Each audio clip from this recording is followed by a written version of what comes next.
So thank you everyone for clicking this video. So दोस्तों, आज की इस क्लास में हम कैन का यूज़ सीखने चल रहे हैं।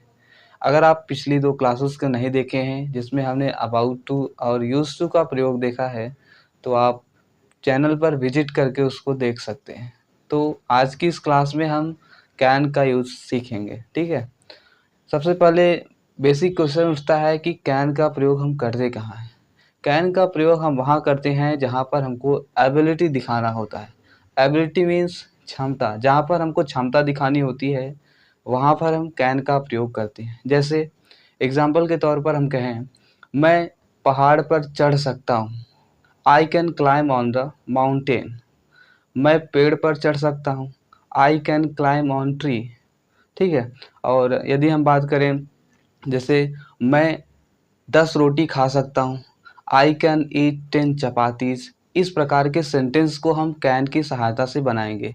आइए इसके स्ट्रक्चर की बात करते हैं।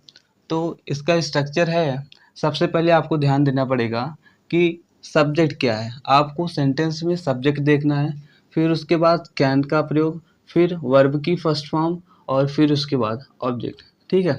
हमने प्रैक्टिस के तौर पर कुछ एग्जाम्पल लिखे हुए हैं, आइए उसको कर लेते हैं। जैसे मैं इसे पढ़ सकता हूँ, ठीक है। तो इसको कैसे बनाएंगे, आई कैन, फिर वर्ब लगाना है। वर्ब क्या है, पढ़ना, आई कैन रीड इट, ठीक है। अगला एग्जाम्पल देखिए, वह 10 रोटी खा सकता है, ठीक है। इसको कैसे बनाएंगे, ही कैन ईट 10 चपातीस, ठीक है। He can eat 10 chapatis. अगला देखिए, वह स्वादिष्ट खाना पका सकता है, ठीक है। इसको भी कैन के ही सहायता से बनाएंगे, इसमें भी क्षमता की बात की गई है। तो कैसे बनाएंगे, ही कैन कुक, कुक लिखिए या मेक लिखिए, दोनों सेम है।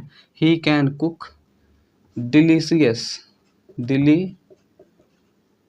डिलीशियस फूड, ठीक है। इस प्रकार आप कैन का प्रयोग करके हजारों सेंटेंस बना सकते हैं और इसका प्रयोग आप स्पोकन इंग्लिश में बहुत ही अच्छे तरीके से कर सकते हैं।